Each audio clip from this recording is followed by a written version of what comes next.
నమస్తే, నేను Sahasra. Welcome to KTV Telugu. Hyderabad మహానగరాన్ని ఆనుకొని మరో నగరం అవసరమా? నాలుగో నగరం అంటూ తెలంగాణ సీఎం రేవంత్ రెడ్డి కొత్త రాగం ఎందుకు అందుకున్నారు? ఇప్పటి 3 నగరాలుగా వర్గీకరించిన ఆయన నాలుగో నగరం అన్న భావనను ఎందుకు ప్రచారం చేస్తున్నారు? ప్రస్తుత పరిస్థితుల్లో నగర నిర్మాణం అవసరమా? మౌలిక సదుపాయాలు ఏర్పాటు అంత సులభమా? నగర వాసులు పడుతున్న బాధలు సీఎంకు అర్థమవుతున్నాయా లేదా?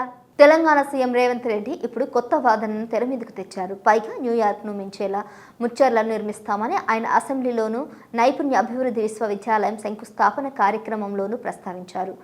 బేగరి కంచ ఈ రోజు వరకు ఎవరికీ తెలియని ప్రాంతం. 4 ఏళ్లలో న్యూయార్క్ నగరం మాదిరిగా అభివృద్ధి చెందబోతుందని ముఖ్యమంత్రి రేవంత్ రెడ్డి తెలిపారు. న్యూయార్క్లో మాదిరిగా ఇక్కడ అన్ని సౌకర్యాలు కల్పించనున్నామని చెప్పారు. అంతర్జాతీయ ప్రమాణాలతో health tourism hub, cricket stadium, రాత్రి వేళలో లయన్ సఫారీ వంటివి ఏర్పాటు చేయనున్నాం. భవిష్యత్తులో విమానాలు ఎక్కాలన్నా కొనాలన్నా ఇక్కడికే రావాల్సి ఉంటుందన్నారు. శంషాబాద్ విమానాశ్రయం నుంచి నేరుగా మెట్రో రైలును ఇక్కడికి తీసుకువస్తామని రేవంత్ రెడ్డి అన్నారు. హైదరాబాద్, సికింద్రాబాద్, సైబరాబాద్లను మించే రీతిలో 4వ మహానగరాన్ని నిర్మించనున్నాం. మన కళ్ళ ముందే 4 ఏళ్లలో ఈ మహానగరం రాబోతుంది. హైదరాబాదును నిజాం నవాబు, సికింద్రాబాదును బ్రిటిష్ పాలకులు, సైబరాబాదును చంద్రబాబు నాయుడు, వైఎస్ రాజశేఖర రెడ్డిలు నిర్మిస్తే కాంగ్రెస్ ప్రభుత్వం బేగరి కంచెను 4వ మహానగరంగా తీర్చిదిద్దనుంది అని చెప్పారు. దీనికి అంకురార్పణలో భాగంగానే ఇక్కడ భూములు కోల్పోయిన రైతులకు భారీ స్థాయిలో కమ్యూనిటీ సెంటర్ పేరుతో ఇల్లు నిర్మిస్తున్నాం.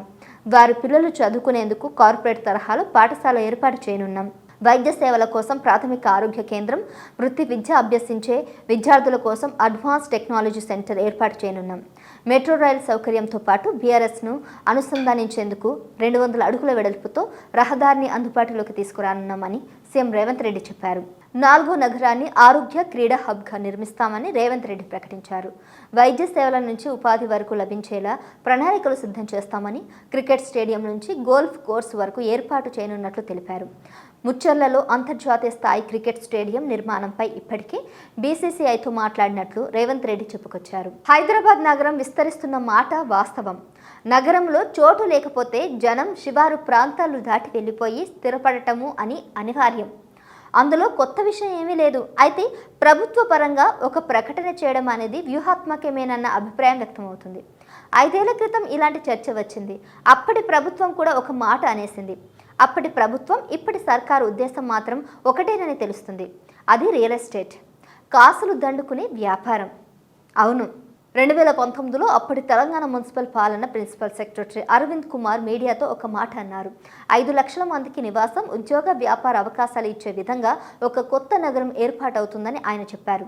కోకపేటకు అవతల ఉండే ఆ నగరంలో 90 million square feet work space కూడా లభిస్తుందన్నారు. ఒకప్పుడు హైటెక్ సిటీ వల్ల కలిగిన భౌతిక, భౌగోళిక సమస్యలను దృష్టిలో ఉంచుకొని ఈసారి సిటీ డెవలప్మెంట్ పక్కాగా ఉంటుందని కూడా ఆయన తెలియజేశారు. ఇందుకోసం హెచ్ఎండిఈ వైపు నుంచి అన్ని అనుమతులు లభిస్తాయని చెప్పారు. అండర్ గ్రౌండ్ డ్రైనేజ్, 45 మీటర్ల రోడ్లు ఉంటాయన్నారు. ప్రజా రవాణా వ్యవస్థకు ఇబ్బంది లేకుండా చూస్తామన్నారు. వర్క్ టు వర్క్ అంటే ఇంటి దగ్గరగా కార్యాలయాలు నిర్మించి అందరికీ వెసులుబాటు కల్పించడమే కొత్త నగరం ఉద్దేశమని అరవింద్ కుమార్ అప్పట్లో ప్రకటించారు. ఇప్పుడు సీఎం రేవంత్ రెడ్డి కూడా అదే తరహాలో మాట్లాడుతున్నారనుకోవాలి. అయితే కొత్త నగరానికి ఎలాంటి హంగులు అవసరమో చెప్పకుండా హెల్త్ హబ్, స్పోర్ట్స్ స్టేడియం సంగతి ఆయన ప్రస్తావిస్తూ కొంత అయోమయంకి అవకాశం ఇస్తున్నారు. అసలు కొత్త నగరం ఎవరికి అవసరమన్న చర్చ మొదలవుతుంది. హైదరాబాద్ సిటీలోనే సరైన మౌలిక సదుపాయాలు లేక వర్షం వస్తే గంటల కొద్దీ ట్రాఫిక్ జామ్ అవుతుంది. మెట్రో రైలును ఇంకా అన్ని ప్రాంతాలకు విస్తరించలేదు. పబ్లిక్ ట్రాన్స్పోర్ట్ నానాటికి తీసిబొట్టు నాగంబొట్టు అన్నట్టుగా తయారైంది. పెరిగిన జనాభాకు అనుగుణంగా డ్రైనేజ్ వ్యవస్థను మెరుగుపరిచే ప్రక్రియ ఇంకా వేగం పుంజుకోలేదు. అక్కడక్కడ 1-2 పనులు చేస్తూ మమ అనిపిస్తున్నారు. పైగా హైదరాబాద్ మహానగరంలో ఇప్పటికే పెరిగిపోయిన రియల్ ఎస్టేట్ నగర వాసుల అవసరాలకు మించి ఉంది. ఇప్పుడు రియల్టర్ల వ్యాపారం మందగించిందన్న వార్తలు వస్తున్నాయి. కట్టిన ఇల్లు, ప్లాట్స్ ఖాళీగా కనిపిస్తున్నాయి. అలాంటి సందర్భాలు మరో నగరం పేరుతో అధికారిక విస్తరణ అవసరం అన్న అనుమానాలు కూడా కలుగుతున్నాయి. హైదరాబాద్ నగరంలో ఇంకా రియల్ ఎస్టేట్ విస్తరణ కష్టమైనందున స్థిరాస్తి వ్యాపారం కొత్త ప్రాంతాలకు విస్తరించే విధంగా సరికొత్త ఫామ్లలో ప్రచారం చేస్తున్న అనుమానాలు కలుగుతున్నాయి. సీఎం ఏం మాట్లాడారో ఎందుకు మాట్లాడారో తెలియకపోయినా ఒక ప్రాంతం పేరు చెప్పగానే పలోమని డబ్బులు పట్టుకెళ్లి కొనుగోలు చేసే బ్యాచ్ ఒకటి ఉంటుంది. అలాంటి వారిని ట్రాప్ చేసేందుకు రేవంత్ రెడ్డి ఈ పాచిక వేసి ఉండొచ్చని అంటున్నారు. మరోపక్క హైదరాబాద్ ఇప్పటికే హెల్త్ హబ్గా ఉంది. కార్పొరేట్ ఆసుపత్రులు ఇబ్బడి ముబ్బడిగా తమ బ్రాంచీలను తెరిచాయి. క్రికెట్ విషయం కూడా అలాంటిదే. ఎన్ని మ్యాచ్లైనా నిర్వహించేందుకు ఉప్పల్ క్రికెట్ స్టేడియం ఉంది. క్రీడా పండితులే మరో స్టేడియం గురించి ఆలోచించడం లేదు.